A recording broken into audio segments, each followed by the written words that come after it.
as you can hear in the background, Clay is currently weed whacking around the fig trees, which are all the row of figs going all the way up here.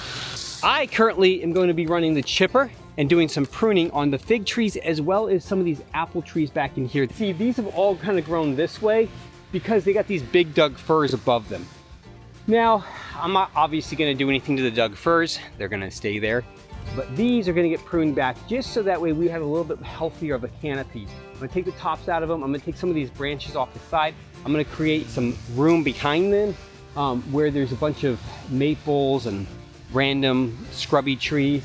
Kind of clear some of that out with the idea that that'll help these trees be a little healthier and get a little bit more sunlight. I'm going to start working on this. Clay's weed whacking. He's doing a great job. And then we're going to start shoving all the branches and everything into the chipper. I'll show you the chipper when we get it going. I'll show you what the chips look like because they are different than your typical wood chips. And I'll show you what I mean by that.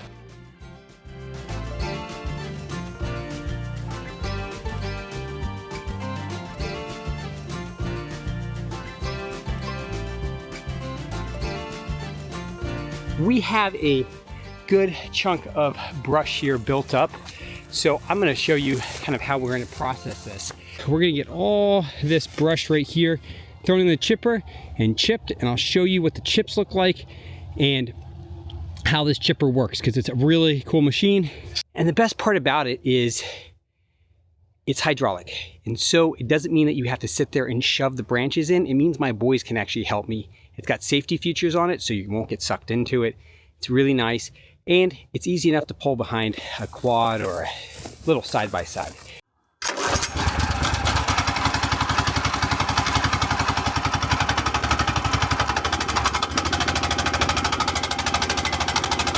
All right, well, it's running, it's noisy, but let's get it going. I'll put some branches in there. I'll show you what the wood chips look like.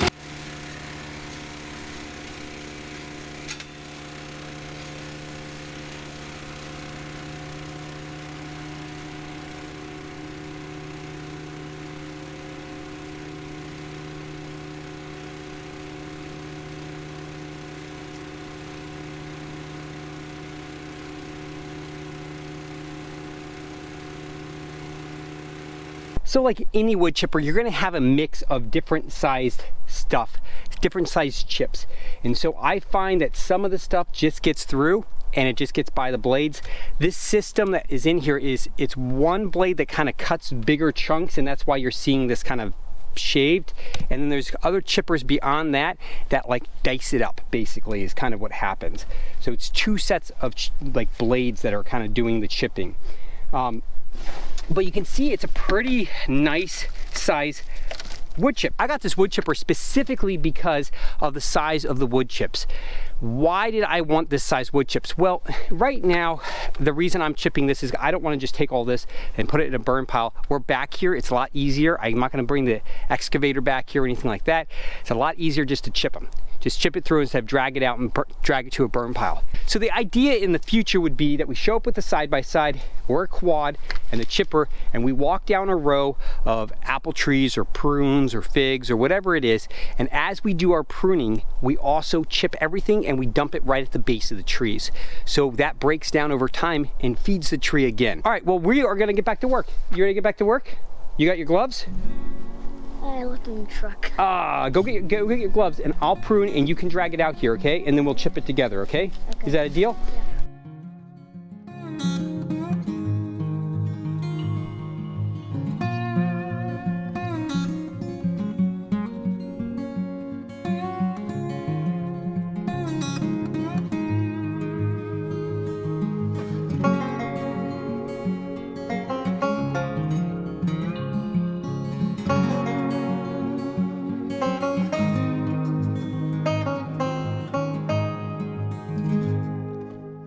If you want to know what kind of apple trees these are, this is a Gloken apple, which is a like a yellowish, almost like a yellow delicious kind of. It might even be a yellow delicious, but Herman has labeled it Gloken. I have a little tag there. Christine wrote on it, says Gloken apple on it. And then this tree right here, I believe is a Macintosh. Yes, a little tag right here that says Macintosh on it. That's my way. It's Christine and my way of getting Herman to label some of these trees that are kind of just by themselves. Let me see what else we got back here. I think there's another tag over here. So that tree that I trimmed up is a Red Delicious. So this tree right here that I took this branch off of was a Red Delicious. While this looks perfectly healthy, if you come down here, you can see we have a real structural issue here.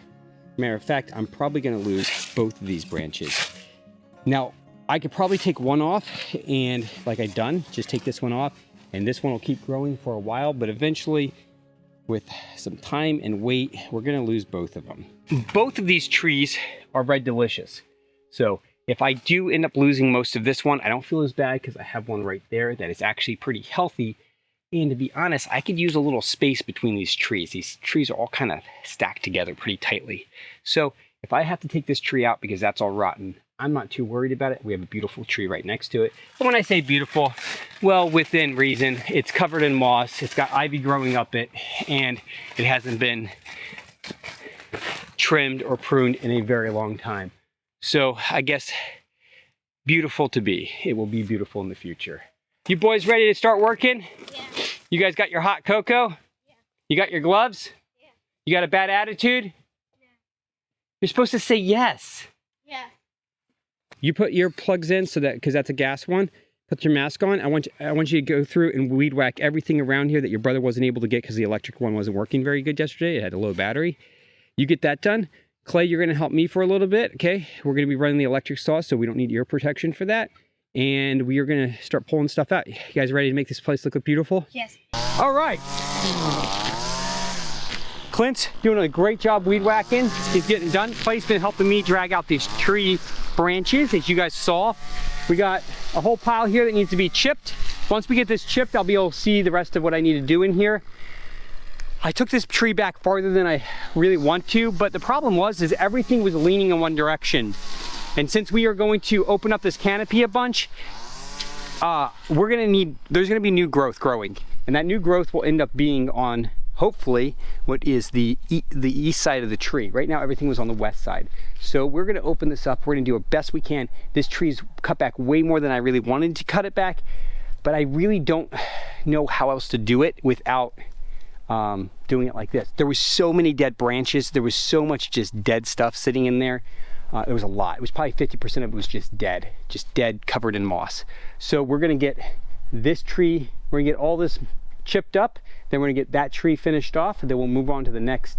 There's 3 more trees we wanna work on, and I'll probably do a little bit more clipping on this because everything is this way. But the issue with this tree, and it's gonna take some time, we're not gonna do it today. So this is like a 65-year-old cherry tree.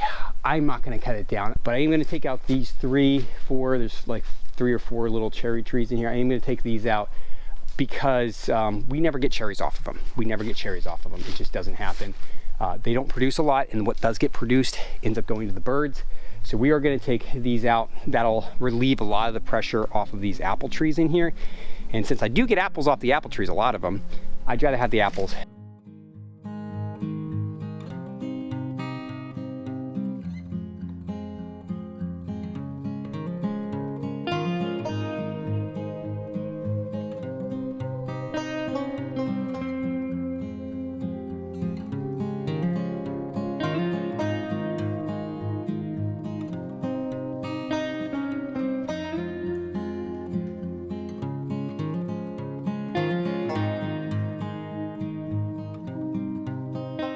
Well, this is our second load of wood chips. I'm coming to a conclusion that I need to put plywood around this. 2 reasons. One reason is we can hold a lot more. The second reason, everything is covered in wood chips. Okay, we got a lot done. Clay's over there, he's doing some weed whacking, cleaning up stuff. We got a lot done. We still have a lot to do in here.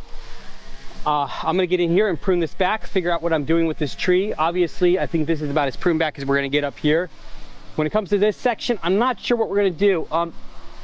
I kind of like the idea of having a branch coming out to the side. It seems healthy enough.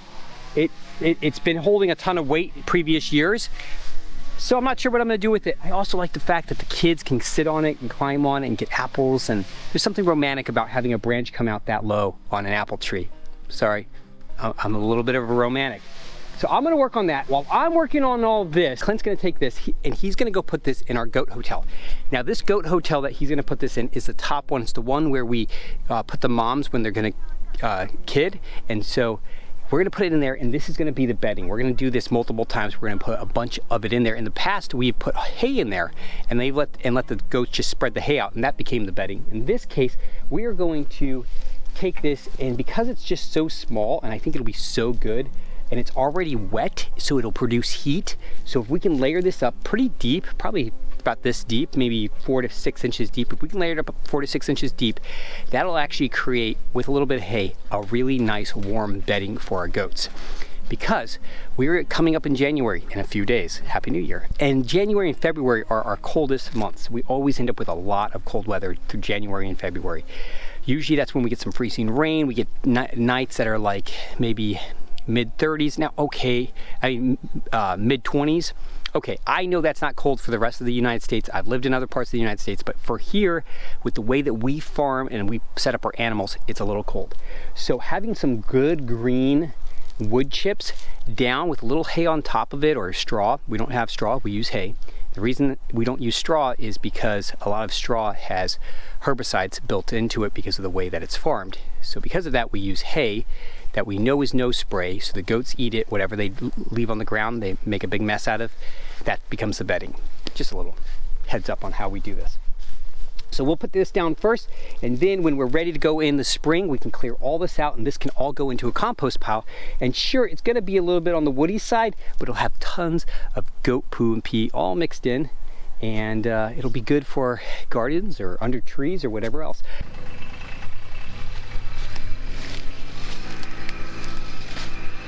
So I'm hoping to be able to save this branch that comes straight out. I'm not sure how I'm gonna do that yet. I know I'm gonna take off some of this stuff that's hanging this far out. I really want it to start growing that way more. We also have this tree back here that's a little bit of a wild card. I may just pullard this back. I may just cut this back at like 6 feet. It wasn't one of these trees that's along the way. I may just cut it back about 6 feet and just call it a day and let this tree recover the best of its ability, because it's really stretching over, and I'd rather have it more up and down, which means I'm gonna have to take out a bunch of this stuff to get it some light, like I was saying earlier. So let's make some decisions.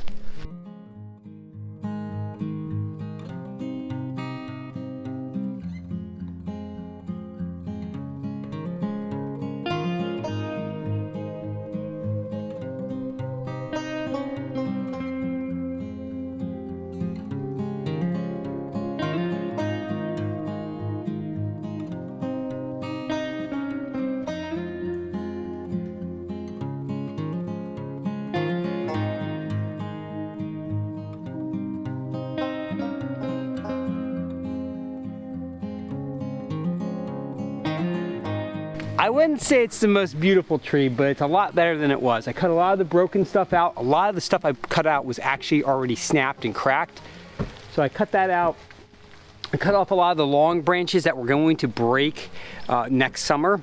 We're still gonna get plenty of pears, but I opened up the middle of it. Well, I get healthier pears. I also took the top of it out and thinned out the tree as much as possible. There's still a lot there. I'm not gonna go through and thin too much because I know Herman's gonna want these pears. I believe this is a Bartlett pear tree, and he's gonna want these. I know that. He loves to come out and pick these, and I wanna make sure that he has some right here behind his cabin so it's easy to get. So now I'm gonna go work on this tree, but before I do that, I'm gonna go inside and warm him up. Clint just came and told me he has the fire stoked and it's nice and warm, so I'm gonna go dry my hands out, warm my toes up, and then we'll work on the next one, because while the sun did come out, it is cold and it's been raining on and off, and so I'm pretty wet.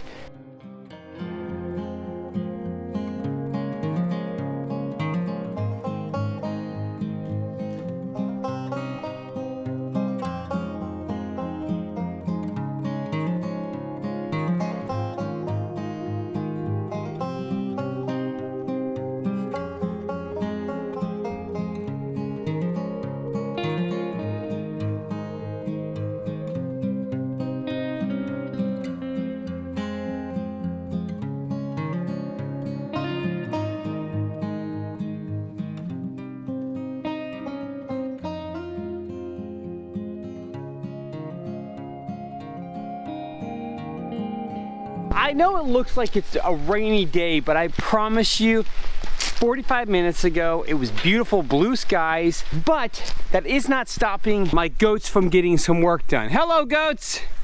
They've been coming through and eating all kinds of blackberries and clearing up stuff for us and doing a great job. Matter of fact, what they're currently doing, other than the cat, they don't know what to do with the cat. That's always a funny interaction.